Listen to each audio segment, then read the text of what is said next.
Friends, आज के topics में हम पी एंड एफ का फ्रीक्वेंसी टू वोल्टेज या करंट कन्वर्टर के बारे में डिस्कस करेंगे। बेसिकली हम जब इसकी एप्लीकेशन की बात करें तो फ्रीक्वेंसी टू वोल्टेज कन्वर्टर का मेनली यूज रोटरी टाइप की फीलिंग मशीन या टाइप की मशीनों में यूज होता है, जहां इसके आरपीएम को मेजर करना हो या इससे रिलेटेड लॉकिंग करना हो, वहां हम इस डिवाइस का यूज करते हैं।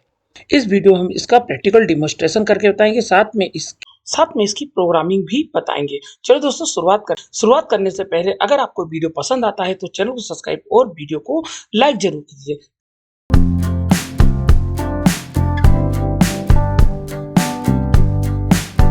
फ्रेंड्स, अब हम आपको फ्रीक्वेंसी टू वोल्टेज या करंट कन्वर्टर किस प्रकार से इसकी कंट्रोल वायरिंग की जाती है और इसकी प्रोग्रामिंग किस प्रकार से जाती है उसको यहाँ पे समझेंगे। सबसे पहले यहाँ पे हम इसकी कंट्रोल वायरिंग और ऑपरेशन को समझ लेते हैं।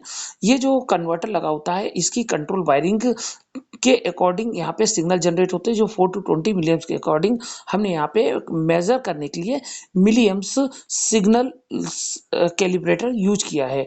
यहाँ पे जो भी 4 to 20 या 0 to 20 मिलियन सिग्नल जनरेट होंगे उसको हम यहाँ पे मेजर करेंगे। और इसके साथ यहाँ पे सेंसर यूज किया गया है, जो कि सेंसर में जब हम सप्लाई देंगे तब इसका आउटपुट आप देख सकते हैं। सबसे पहले अब हम इसकी कंट्रोल वायरिंग को समझ लेते हैं। यहाँ कंट्रोल वायरिंग यहाँ पे 7 नंबर और 13 नंबर में 24 वोल्ट की सप्लाई सेंसर को दी जाती है, और 9 नंबर या 8 नंबर में हम न्यूमरिक के सेंसर अगर एनपीएन या पीएनपी उसके अकॉर्डिंग सप्लाई दी जाती है, कनेक्ट करते हैं। और 11 और 12 नंबर में इसके कंट्रोलर को सप्लाई दी जाती है। इसके साथ ही यहाँ पे 4 और 5 नंबर में 4 to 20 मिलियम्स आउटपुट लेते हैं, जो कि यहाँ पे हम मेजर कर रहे हैं।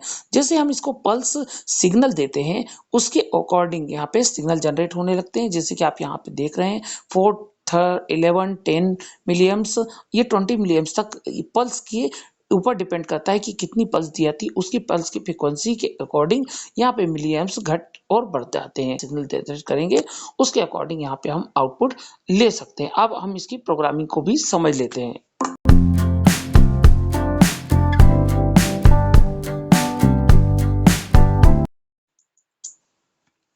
फ्रेंड्स, अब हम इसकी प्रोग्रामिंग को समझ लेते हैं।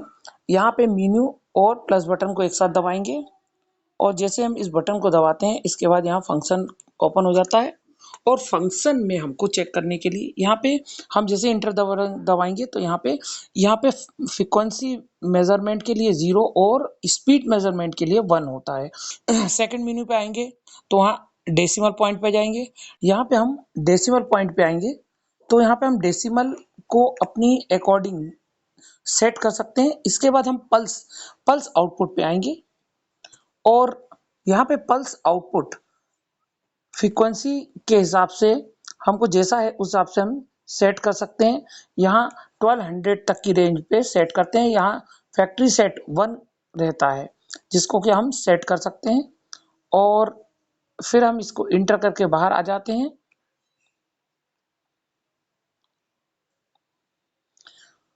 इसके बाद यहाँ हम प्लस बटन का यूज करेंगे, फिर हाई फ्रिक्वेंसी पे जाएंगे।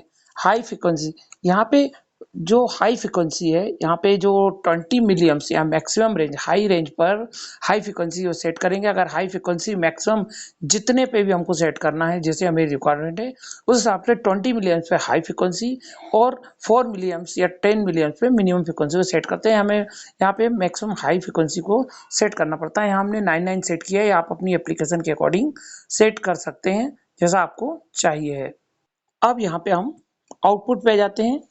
यहाँ पे जो आउटपुट है ये एनालॉग आउटपुट, यहाँ पे 0 to 10, 2 to 10 volt, 4 to 20 millions और 0 to 20 मिलियम्स, उसके अकॉर्डिंग 1 2 3 4 सेट कर सकते हैं। यहाँ पे 3 नंबर यहाँ 4 to 20 मिलियम्स सेट किया हुआ है, इसको हम इंटर करके सिलेक्ट कर देते हैं। और इसके बाद प्लस बटन दबा के यहाँ पे 4 मिलियम्स आप देख ही रहे हैं, कैलकुलेटर 4 मिलियम्स आया। इसके बाद यहाँ पे हम FDS TDS सेट कर लेते हैं। FDS मतलब फ्रीक्वेंसी और वोल्टेज, फ्रीक्वेंसी या स्पीड या वोल्टेज डिस्प्ले या करंट डिस्प्ले के लिए उस हिसाब से हम सेट कर सकते हैं।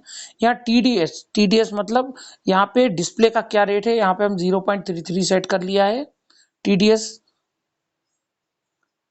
जो डिस्प्ले का सेट पॉइंट है अब इसका DFO मतलब division factor pulse output. Division pulse factor pulse output को हम 1 सेट रखते हैं, जो कि फैक्ट्री सेट है। इसके बाद यहाँ पे सॉफ्टवेयर वर्जन कौन सा आ रहा है, उस सॉफ्टवेयर वर्जन को हम भी देख सकते हैं। इस प्रकार यहाँ पे 6 सॉफ्टवेयर वर्जन है। यहाँ पे इंटर और प्लस की को एक साथ दबाएंगे तो यहाँ पे वैल्यू सेव हो जाएगी। जैसा कि आप यहाँ पे देख रहे हैं, ये वैल्यू सेव हो गई है। अब हम आपको इसमें पल्स सिग्नल देके चेक करा देते हैं कि कैसे ये काम करता है। जैसे हम पल्स सिग्नल चेक करेंगे तो 4 to 20 मिलियम्स के अकॉर्डिंग ये प्रोपोर्शनल सिग्नल जनरेट करेगा, जैसा कि आप देख रहे हैं। इस प्रकार इस वीडियो में आपने देखा कि किस प्रकार इसकी प्रोग्रामिंग की जाती है और इसकी सेटअप किस प्रकार से किया जाता है। आई होप मेरा वीडियो आपको पसंद आया होगा। ऐसे ही नॉलेजेबल वीडियो पाने के लिए चैनल सब्सक्राइब और वीडियो को लाइक कीजिए। फिर मिलते हैं नए वीडियो और नए टॉपिक्स के साथ।